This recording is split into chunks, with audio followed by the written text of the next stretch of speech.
সংগ্রামী উপস্থিতি, বাংলাদেশের শিক্ষাঙ্গনগুলোকে গত 15 বছর সন্ত্রাস মাদকের অভয়ারণ্যে পরিণত করা হয়েছে।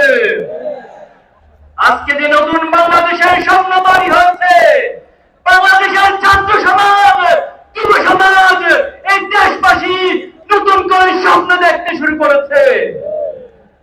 কিন্তু দুঃখজনক হলেও সত্য, এতগুলো সংস্কার কমিশন গঠন হয়েছে, অন্তত শিক্ষা জাতির মেরুদণ্ড, শিক্ষার মধ্যে দিয়ে একটি জাতি অগ্রসর হয়, সেই শিক্ষা সংস্কারের কোন কমিশন গঠন করা হয় নাই। ব্রিটিশদের রেখে যাওয়া দাসত্বমূলক শিক্ষা ব্যবস্থা, পাশ্চাত্যের চাপিয়ে দেওয়ার মতাদর্শের শিক্ষা ব্যবস্থা, পার্শ্ববর্তী রাষ্ট্রের মূল্যবোধের চাপিয়ে দেওয়ার শিক্ষা ব্যবস্থা আমাদেরকে দিন দিন গাড়ি টানতে হচ্ছে।